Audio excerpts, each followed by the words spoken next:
שלום אייל. שלום. מה נשמע? טוב. פרופסור אייל בן אליהו חוקר את הקשר שבין גבולות בעת העתיקה לבין זהות ותודעה היסטורית. אנחנו נפגשים לשיחה על גבול עזה בעיצומה של המלחמה, כדי לשאול איך הגבולות המקראיים השפיעו על הגדרת הגבולות לאורך ההיסטוריה היהודית, מתקופת החשמונאים, דרך תקופת חז"ל ועד מדינת ישראל של היום. על הדרך נדבר גם על רצועת עזה ועל היחס המורכב אל השטח הזה לאורך ההיסטוריה.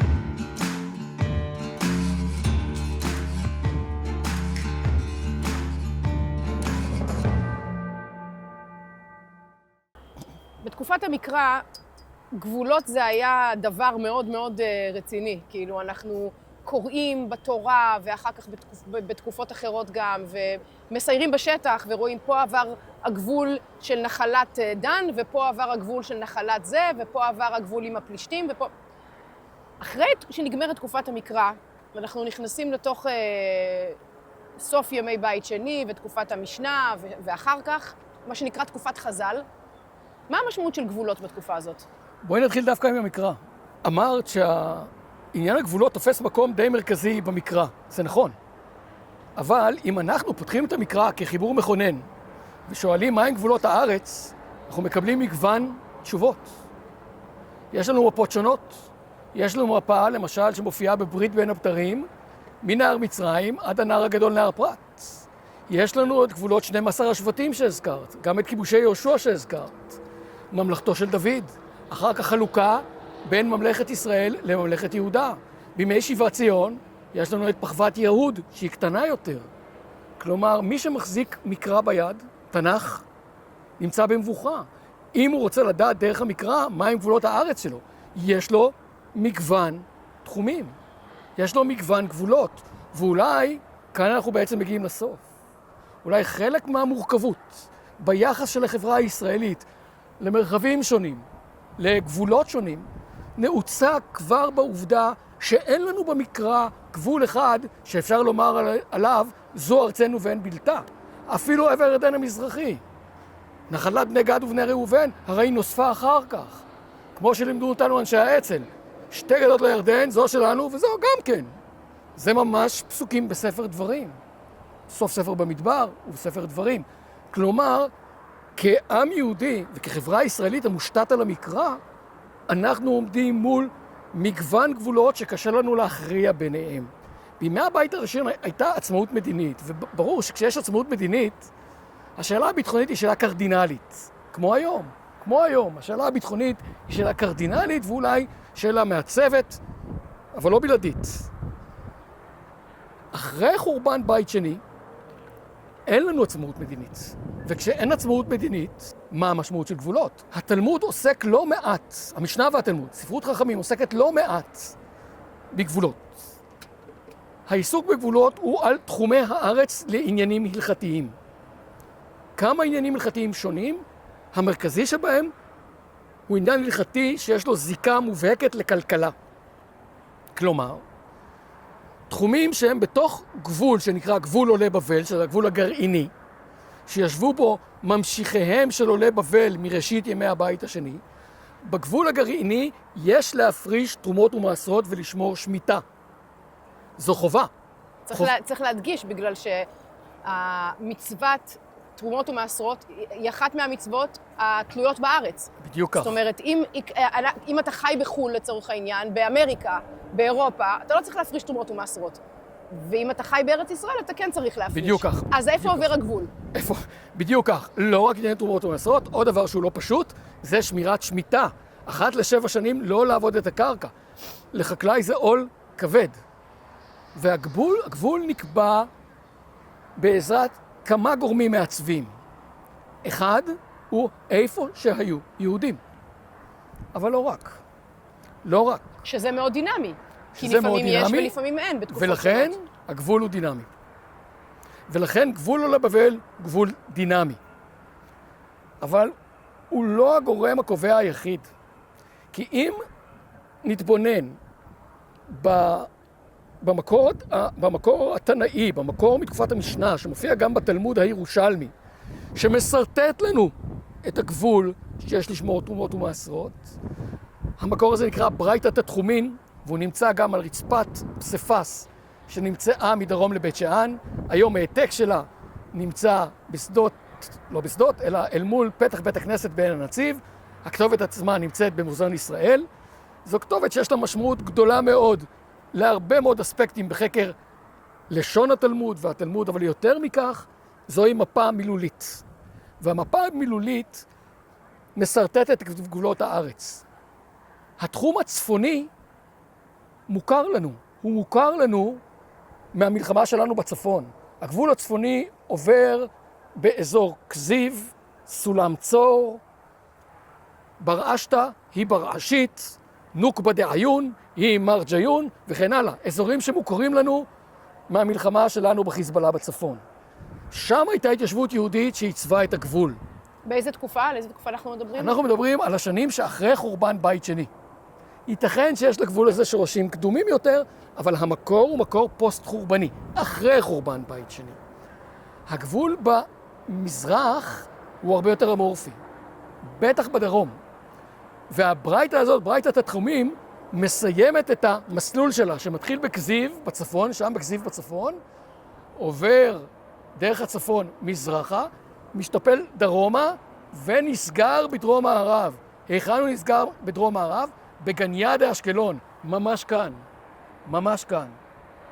אבל שימי לב, אם הגבול מגיע ממזרח ומסתיים כאן, מה לא כלול בו? אז מה שלא כלול בגבול הזה, זו כמובן רצועת עזה. רצועת עזה. שרצועת עזה, צריך להגיד, היא תמיד אתגרה את ההתיישבות היהודית או היהודאית או הישראלית, או נקרא לה איך שאנחנו רוצים, בארץ ישראל. מאז ומתמיד הרצועה הזאת עשתה בעיות. זה ניסוח מעניין, אתגרה. כמו שאמרת בסוף, זהו מרחב מאוד בעייתי. והייתי מוסיף פרמטר לעניין האזורים שאתה צריך להפריש תרומות ומעשרות. ישנה עוד גזרה שגזרו חכמים, ונקראת תומת ארץ העמים. זו סנקציה של מי שגר לא בתחום שבו יש ריכוזים יהודיים. כלומר, מי שגר מעבר לתחום המרוכז בעניינים יהודיים, אפילו שהוא בתוך תחומי בין... מי שיוצא מגדרה לחדרה, הגדרה וחדרה של אז, אשקלון. אפשר לומר מהנילוס לפרת, אבל תחום ההתיישבות היהודית, מי שיוצא מתחום ההתיישבות היהודית ומרחיק נדות ומתיישב שם, הרי הוא טמא בתומת ארץ העמים. זו תומה שמקשה מאוד על כהנים. זו בעצם סנקציה שנועדה לעודד התיישבות בריכוזים היהודיים. חכמים גזרו על הרבה מרחבים סביב היישוב היהודי תומת ארץ העמים. התלמוד הירושלמי במסכת שביעית אומר שעל עזה, אזור גרר, לא גזרו. למה? מפני שנווה הרע.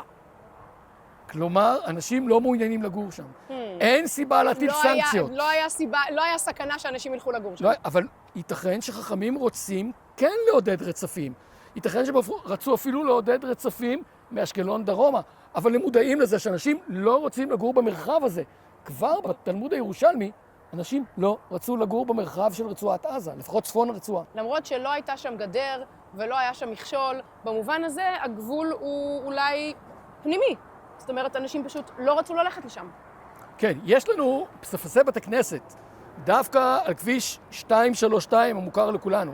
יש לנו בנירים, יש לנו במעון, גם בעזה עצמה, על החוף, בשכונת רימל, נמצאו בשנות ה-60 שרידי בית כנסת.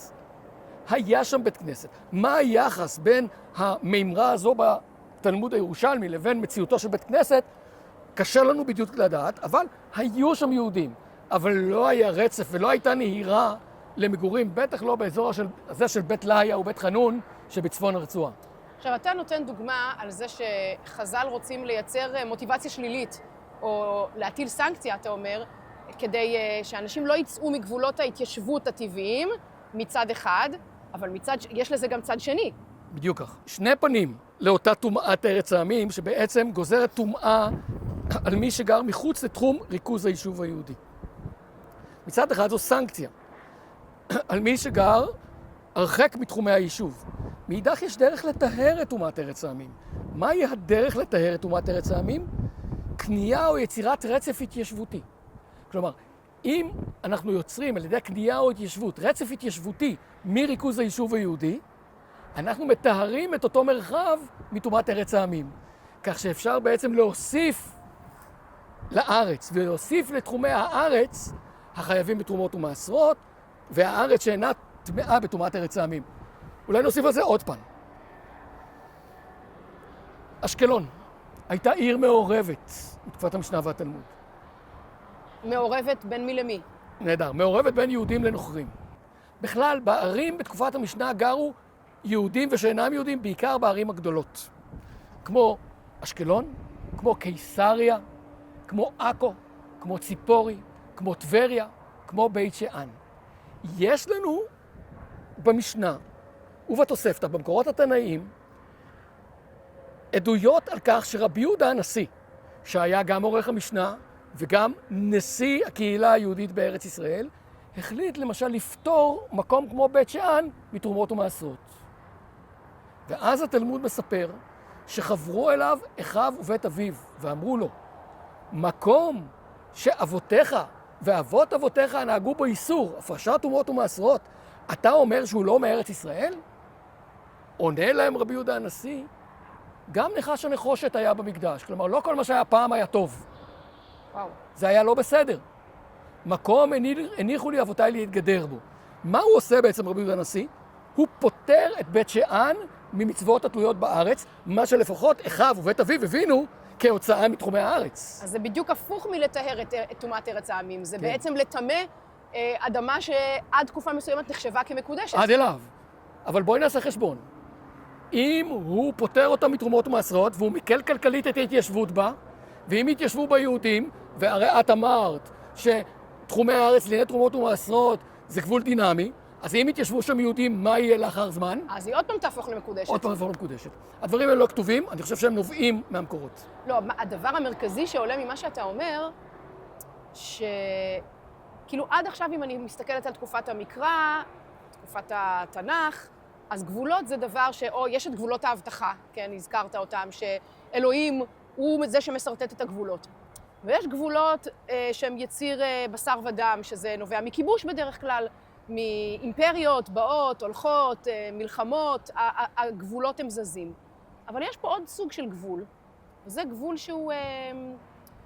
שחז"ל קבעו אותו, בלי לכבוש שום פיסת שטח, בלי לצייר שום דבר על המפה, מאינטרסים כלכליים, של להקל על החיים, או להקשות על החיים, או, זאת אומרת, קצת משחקים עם הגבולות, כדי לייצר מוטיבציות, או פנימיות, זה לא מול האויבים, זה בתוכנו. כך אני חושב. אני חושב שהם ראו את זה כחלק מהמפעל ההלכתי שלהם. כלומר, המפעל ההלכתי שלהם מונח על כלכלה ועל התיישבות. כלומר, אני לא חושב שהם ראו את הכלכלה ואת ההתיישבות כאפיקים שונים מהאפיק ההלכתי. האפיק ההלכתי נובע מתוך הצורך הכלכלי, הוא נובע מתוך מגמות דמוגרפיות, וההלכה היא דינמית. אבל הייתי מוסיף עוד גורם שמעצב יחס לתחומים, וזה הזיכרון, הסמל. בטח שאנחנו עומדים במקום כזה. אנחנו עומדים על אנדרטה, לזכר חיילים שנהרגו במלחמת צוק איתן. אנחנו עומדים על גבול הרצועה, בעצם בתוך העוטף. הזיכרון, הסמל, הוא גורם מעצב. ואנחנו רואים את זה למשל, בזה שאחיו ובית אביו באו ואמרו לו, מקום שאבותיך ואבותיך נהגו בו איסור, אתה תנהג בו יותר, אתה בעצם אומר שהוא לא מארץ ישראל, זה לא רק האיסור שעמד לנגד עיניהם, העובדה שזה היה חלק מהארץ מבחינתם, ועכשיו הוא נהיה לא חלק מן הארץ. כלומר, הזיכרון שמושתת על המקרא, על התקופה החשמונאית. ואני אוסיף ואומר, גם המדינה החשמונאית קיבלה את צורתה בגלל שהאחים החשמונאים שעיצבו את גבולותיה ראו לנגד עיניהם את ממלכת דוד ושלמה. כלומר, לא בכדי המדינה החשמונאית דומה לממלכת יהודה וישראל בתחומים שלה ובעוד אספקטים. כלומר, אם כבר אצל החשמונאים הזיכרון המקראי שיחק תפקיד מרכזי, גם אצל חז"ל לגבול יש מקום, ואני התחלתי לדבר על זה שסרטטנו את קו הגבול של ברייתת התחומים. הוא לא רק נובע מתחום ההתיישבות, הוא נובע מכך שאם היו מתחשבים רק בתחום ההתיישבות, ירושלים הייתה מחוץ לתחומי הארץ. כי לא חיו בה כל כך הרבה. ולא באזור שלה, ואני חושב שהם מתחו קו אמורפי במזרח ובדרום כדי לכלול בה גם את ירושלים. כלומר, בצפון הוא מושתת על התיישבות ועל תחומים שמפרשים בהם תרומות ומעשרות ועל דמוגרפיה, אבל גם על זיכרון וגם על זהות. והם לא רצו לסרטט מפה מפה מילולית, שירושלים מחוצה לה. עכשיו צריך לזכור, המפה המילולית הזאת היא מפה שמתכתבת, היא מפה שנמצאת ממול, קצת יותר דרומה, היא מפת מידווה. וכאן אני רוצה להגיד משהו על גבול. מה יש במפת מידווה? מפת מידווה זו מפה זרועת מקומות קדושים. היא מפה ויזואלית, זרועת מקומות קדושים, בלי תחומים לארץ. מהי ברייתת התחומים שכתובה מדרום לבית שאן, שאותה פתר רבי יהודה הנשיא, ואולי לכן שמו שם את הכתובת, שמסמנת עד היכן צריך להפריש תרומות ומעשרות ומהיכן לא. הרי שהמפה המילולית של חכמים היא מפה של קו מתאר חיצוני, דינמי, גמיש, מורכב מהתיישבות ומזיכרון, אל מול המפה הנוצרית שהיא זרועת מקומות קדושים. במפה החז"לית אין מקומות קדושים, אבל יש קו מתאר חיצוני, דינמי. זה מוביל אותנו לשאלה, מה זה בכלל גבול? זאת אומרת, אולי גבול, תראה, אחת מהביקורות שיש כלפי מדינת ישראל המודרנית, כן, שאנחנו כבר כמעט 80 שנה, ואין לנו גבולות. לא ברור מה הגבולות שלנו. הגבולות שלנו כל הזמן זזים, מצפון, מדרום. כמה שאנחנו משקיעים המון אנרגיה ומשאבים בלבנות, לפעמים גבול פיזי, הוא לא מפסיק לזוז, וזאת ביקורת שיש כלפינו. אבל כשאני שומעת אותך, אני אומרת, אולי זה חלק מה-DNA שלנו. הדבר הזה שאף פעם לא היו לנו באמת גבולות ברורים, שהגבולות שמתוארים בתורה, לא ברור מתי וכמה זמן הם באמת התקיימו, הם כל הזמן זזו. והם שונים זה מזה. יש לנו במקרא מערכות שונות של גבולות. קשה להצביע על תחום אחד ולהגיד זו ארצנו ואין בלתה. יש מערכות שונות של גבולות. מגבול ההבטחה, גבול ממלכת ישראל, גבול ממלכת יהודה, והגבולות הללו גם הם משתנים. שבטי עבר הירדן המזרחי, כמו שאמרנו, שהם מעין מעמד ביניים. כבר במקרא עצמו יש לנו ריבוי גבולות. הגבול של חכמים הוא גבול דינמי. זה נכון שהוא קפא אחר כך, כי ברייתת התחומים קפאה בהלכה. אבל עם שיבת ציון המודרנית, התעוררו שאלות הלכתיות מאוד מאוד מעניינות. ואת נכדה של הרב שלמה גורן, שהתלבט לגבי סיני, ואמר סיני היא מחוץ לתחום החייב בתרומות ומעשרות. ואם מחוץ לתחום החייב בתרומות ומעשרות, אולי היא לא חלק מהארץ. אחרים אמרו, אבל היא בתוך תחומי הארץ המובטחת, בין הנילוס לבין הפרת, כמו שכתוב בהמנון חיל האוויר, ובמקרא. אז מה קובע? יש לנו את גבולות הארץ המובטחת, יש לנו את גבולות ההתיישבות, יש לנו את הגבולות לצורכי תרומות ומעשרות, ואני אפילו עוד לא הכנסנו לתוך החבילה הזאת מעשים מאוד מאוד קיצוניים, הייתי אומרת אפילו. הזכרת זיכרון. חז"ל היו מוכנים לעשות דברים מאוד מאוד קיצוניים, כמו להוציא חלקים מגבולות הארץ המובטחת כדי לפטור אנשים מתרומות ומעשרות, כדי שהם יוכלו לחיות שם, כמו גם שבתקופת שיבת ציון המודרנית, כמו שאמרת, הסיפור של היתר מכירה, היכולת למכור את ארץ ישראל לנוכרים, בשביל לאפשר דווקא ליהודים לחיות פה ולשגשג פה. אז כולם משחקים עם הדבר הזה שנקרא גבול, ועם אדמה, ומה שייך לנו ומה לא שייך לנו. אז אם בסוף הכל מתנקז לשאלה אחת, כמי שחוקר את הדבר הזה המון שנים ומהיבטים שונים, מה זה גבול בעצם? הגבול שייך למושג רחב יותר שהוא טריטוריה. מהי טריטוריה? מהו מרחב? מרחב הוא ספייס. המקום הופך למקום בגלל הזהות שאנחנו טוענים בו. הזהות שאנחנו טוענים אותו, והזהות הזאת קשורה למטען, והמטען שלנו הוא מטען מורכב, מטען מגוון ורב פנים. אבל יחד עם המטען העצום שאנחנו נושאים איתנו כאומה יהודית, צריך לזכור שהפרמטר הקובע הוא צורכי הביטחון. גם לגבי צורכי הביטחון והיחס בין גבולות לצורכי הביטחון, ישנו דיון מאוד תוסס בתוך החברה הישראלית ובתוך הפוליטיקה הישראלית. אבל לצד הוויכוח על גבולות ברי הגנה, יש לנו את אותו זיכרון מגוון ודינמי שהוא מורכב, מגוון וחי. אני חושבת שאם היית שואל את האדם הממוצע, הצופה הממוצע, מה זה גבול, הדבר הראשון שעולה לנו בראש זה מין גדר עם בודקה כזאת, עם שומר, עם שער, אתה עובר, בודקים אותך, אתה מראה איזה תעודת מעבר, מרימים את השער, ואתה עובר את הגבול. או, אתה יודע, באופן הכי גרפי, התמונה הזאת של הטרקטור דורס את הגדר ב7 באוקטובר וחוצה את הגבול. זה מה שיש לנו בראש כשאנחנו חושבים גבול. אבל אתה אומר, זה ממש לא זה. זה לא רק זה. זה לא רק זה, הרבה מאוד. כבר במקרא עצמו למושג גבול יש שתי משמעויות. משמעות אחת היא הקו התוחם, המשמעות השנייה היא הגבול שבתוכו. ויהי גבול הכנעני מצידון בואכה עזה עד צידון. שוב, מכאן מעזה ועד צידון. כלומר, הגבול הוא גם השטח שאותו הוא תוחם. שאותו הוא תוחם. לכן עניין הגבולות הוא עניין מורכב כל כך.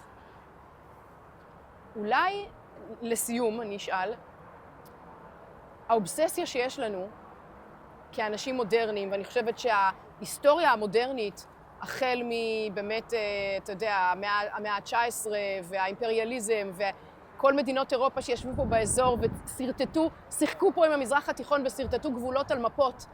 זה קצת האובססיה המודרנית של לקבוע גבולות, כן? אולי באיזשהו מקום אנחנו צריכים להיזכר באיזושהי היסטוריה שלנו, שאומרת, זה אף פעם לא היה ככה. גבולות אף פעם לא היו קשיחים, הם תמיד היו דינמיים, הם תמיד השתנו לפי הצרכים, לפעמים זה צורכי ביטחון, לפעמים זה כלכלה, לפעמים זה סוציולוגיה, לפעמים זה דת, לפעמים זה אף פעם לא היה חלק, האובססיה הזאת של לצייר ולהעמיד פוסט כזה עם דגל, אולי זה זר לנו. במידה מסוימת, כלומר, היו גבולות לענייני מצוות התלויות בארץ, היו גבולות בין השבטים, ומסכת בבא בתרא מתלבטת בשאלות הללו, התלמוד הבבלי, שעיצב אחר כך את התודעה ההלכתית. אבל אני חושב שהסכנה בכיוון שאת מצביעה עליו זה מה שקרה באפריקה. כשבאו האימפריות באפריקה וסרטטו גבולות בין מדינות, הם יצרו שם קטסטרופות. כי הם חילקו שבטים ויצרו איחוד של מדינה, של שבטים אויבים זה את זה, ואנחנו יודעים על דם של מאות אלפים ומיליונים שנשפך בגלל אותם סרטוטי גבול, ומסתכלים על מפת אפריקה, אפשר לראות את הגבול בסרגל. וגם סייקס פיקו, היצירה של עיראק מדממת. עיראק מדממת. סוריה מדממת. לבנון מדממת, את צודקת. והחלוקה המלאכותית הזאת של האימפריות, אחרי מלחמת העולם הראשונה, גם לפני וגם אחרי, אבל בעיקר בשנים, סוף שנות ה-10, תחילת שנות ה-20 של המאה ה-20, גרמו לנזק עצום וגרמו לשפיכות דמים עצומה, בגלל חוסר הרגישות ואולי חוסר ההתחשבות בטענה שאת העמדת על הדיפוזיה של הגבול והדינמיות שלו. אז נניח שוועדת החלוקה באה אליך ב-47 ואומרת לך, אנחנו רוצים לתת לכם עכשיו בית לאומי לעם היהודי בארץ ישראל. בוא תסרטט לנו בבקשה, איפה ארץ ישראל? כמו צ'רניחובסקי, איפה אותה ארץ? כן, יש הבדל בין התנועה הציונית שעדיין לא עמדה בפני אתגרים ביטחוניים בראשיתה, כמו שאנחנו עומדים אל מולם. אבל ודאי וודאי שהשאלה הביטחונית עומדת ועמדה בראש מושא ההתעניינות של ישות פוליטית יהודית. בתקופת המקרא, כשהייתה פה עצמאות מדינית, בתקופה החשמונאית ובעת החדשה. אבל זה לא כל הסיפור. יש עניינים כלכליים, יש עניינים חקלאיים, וענייני הזיכרון והזהות הם דומיננטיים. ואני רוצה לסיים דווקא בעניין הזה. מה בין יהודי לישראלי? אני חושב שלפחות בעת העתיקה, יהודי הוא מי שיצא מיהודה או שיש לו זיקה למרחב היהודאי. מי הוא ישראלי? מי שיש לו זיקה או יצא מתחומיה של ממלכת ישראל. כלומר, הטריטוריה היא מעצבת זהות. הטריטוריה מעצבת זהות עד היום. ובשנות הגולה, העם היהודי אימץ את הזהות היהודאית. כשבן גוריון מכריז על מדינת ישראל, הוא מחזיר למגרש את המושג ישראל, ארץ ישראל, מדינת ישראל. היא מדינת ישראל, זה תיקון שבן גוריון עשה בלילה האחרון לפני הכרזת העצמאות. הוא שינה את מדינת היהודים של הרצל בלילה האחרון למדינת ישראל. כלומר, שאלת הזהות, שהיא חשובה לנו מאוד כחברה, כמדינה, היא תלויה טריטוריה. היא לא תלויה באופן בלעדי בטריטוריה, אבל לטריטוריה יש כוח מעצב, ולטריטוריה ולתחומיה, ומה נכלל בה ומה לא נכלל בה, יש משקל מעצב בזהות שלנו. אז לא נתת תשובה. מה גבולות הארץ? איפה ארץ ישראל? איפה היא? כמו שאמרתי, מי שפותח את המקרא מקבל תשובה מגוונת. מי אני לעומת המקרא שאתן תשובה חדה? יפה. בן גוריון אף פעם לא הסביר, או לפחות אני לא מצאתי הסבר, לכך שהוא קבע מגילת העצמאות היא מדינת ישראל. בטיוטות הקודמות אפשר למצוא שם פס. וצריך לזכור שמגילת העצמאות מתחילה בארץ ישראל קם העם היהודי. ואנו מכריזים בזאת על הקמת מדינה יהודית בארץ ישראל, היה מתבקש לומר המדינה היהודית או מדינת יהודה, אבל לא. בן גוריון שינה לישראל, ויש לזה כמה פנים. ייתכן שזה יהיה טריטוריאלי, ייתכן שזה ההתרחקות מהגלות.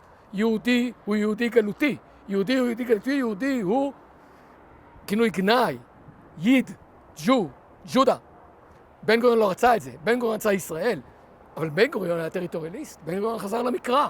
וכשהוא חוזר למקרא, הוא חוזר גם לימים שלפני שהיו פה יהודים. מה הם הימים שלפני שהיו פה יהודים? ימי דוד ושלמה. בימי דוד ושלמה הייתה ממלכה מאוחדת.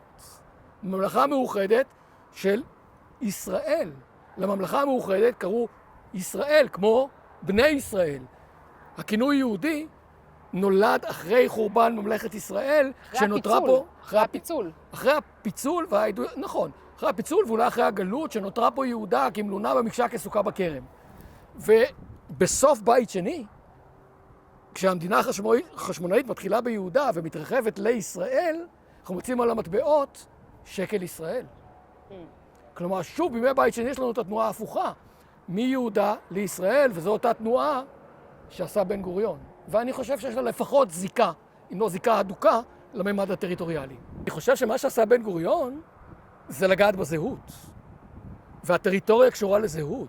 וכשאתה בודק את ההיסטוריה ובודק את היחס לטריטוריה, אתה מעצב או חושף את האופן שבו מעוצבת הזהות. וכמו שאמרנו, הזהות שלנו מושפעת באופן מאוד מהותי מהטריטוריה ומתחומיה. מה נכלל בה, מה לא נכלל בה, מה ליבתי בה ומה פריפריאלי בה. סוריה. סוריה היא אזור פריפריאלי. חכמים מאוד רצו שסוריה תהיה חלק מארץ ישראל. איך הם עודדו התיישבות בסוריה? הם אמרו, אם אתה קונה שדה בסוריה, או אם אתה מתיישב בסוריה, אתה הופך אותה להיות חלק מארץ ישראל. זה אזור פריפריאלי. אם אתה תשב בסוריה במנותק, אתה תהיה בטומאת ארץ העמים. אבל אם אתה תקנה את הטריטוריה, או תתיישב באופן רציף, אתה הופך אותה להיות חלק מהארץ. כלומר, השאלה, מה ליבתי ומה פריפריאלי קשורה לזיכרון? הזיכרון הוא הזהות, והטריטוריה ותחומיה קשורה בקשר הדוק לזהות שלנו. והזהות שלנו זה מה שאנחנו לא פחות, או חלק מהמימד הביטחוני.